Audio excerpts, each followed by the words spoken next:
I don't have it in me right now to be super funny. So I just want to tell you a story of why I'm single and why I blame my mom, right? So when I was 15, I was in Reading, Pennsylvania. That's where I grew up.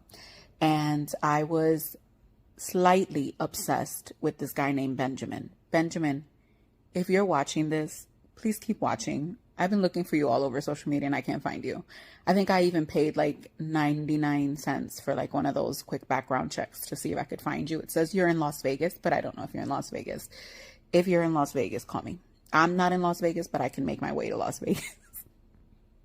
Anyway, so he was a senior. I was in 11th grade and I became obsessed with him. Somehow, some way I got his phone number and we would talk all the time. Like I forced this man to like me back. I don't know how, but he had like long curly hair and he was fully tatted and he had a job overnight at Sweet Street, which was a chocolate company over there in Reading. And then he would go to school during the day. So he was like he actually had something going for himself. So I really liked him. I thought he was super cute and he was very quiet. I've always been very talkative, so I would do most of the talking and he would just listen, but he liked me. So every so often he would come by. I would always go to my aunt's house after school. Oh God, I had something on my lip. That's so stupid. I'm not starting this video over again. You got to take it. You're going to take what you get. It was salty. What was I eating? It wasn't a booger, was it? Anyway, so he would always like just drive by where at my aunt's house. I would be sitting outside in the front porch. He would drive by, we would chat, and then he would leave. And I actually lived around the corner from where he worked at on 9th Street. Sweet Street was around the corner. And he would come on his way to work. He would stop by, say hi, and then he would leave. That was it. It was very simple, very innocent.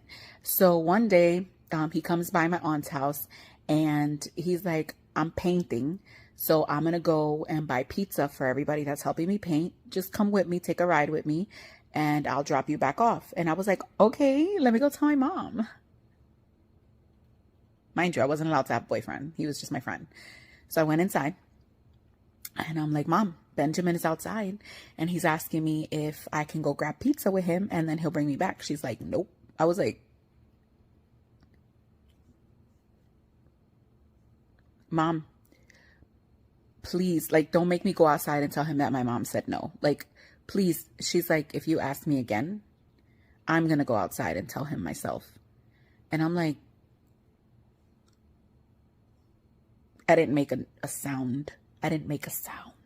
I was quiet.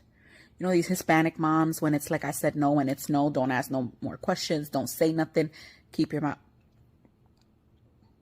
I was standing behind her. I kind of wanted to like, but I didn't because I had a lot of respect for my mom, which is why I didn't even make a sound. When she said, do you want me to go tell him myself? I was like, nope. So I went outside and I was like, hey, so I can't go. He was like, why not? Like, it's just pizza. He's like, I'll bring you right back. We go down to Maria's on Penn Street real quick and I'll bring you right back. And I was like, see, that seems easy enough to me. Seems very simple, but it's not that simple. My mom said, no, I can't go. He's like, tell her to come out here. I'll introduce myself. I was like, you need to get in your car. You need to leave. If you value your life in any way, get in your car and drive off. You're not going to come talk to my mom. You're not. It's just not going to happen. Not today. Maybe someday in the future when I'm older. But today, at this age, it's not going to happen. It's not going to happen. I'm sorry. You got to go. So he left and we didn't speak after that. I think he realized that I was maybe too young for him or just not enough freedom, whatever it was. He had always been very respectful, but I never spoke to him again, never saw him again. I think he dropped out, unfortunately. And that was that. And then a few years ago, I told my mom I blamed her because me and Benjamin would have still been together. And I asked her, I said, Mom, what would you have done, honestly, if I got in the car and went and got the pizza anyway, and then he would have just dropped me back off? She's like, honestly, I probably wouldn't have done anything. Like, I never got beat as a child or a teen. I was never in trouble. She's like, I just didn't want, God forbid something happened. I got to go home, explain to your dad that I let you get in a car with a boy. I'm like, Mom, I was doing way worse. I could have gotten in that car and gotten back home with no problem. Anyway, so I think me and Benjamin would have still been together today.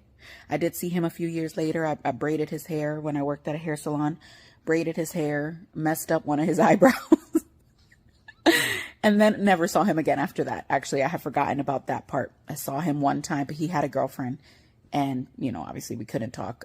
But if he's out there, Benjamin, I don't want to say his last name, but if you're out there, you're from Reading, Pennsylvania, your birthday's February 13th.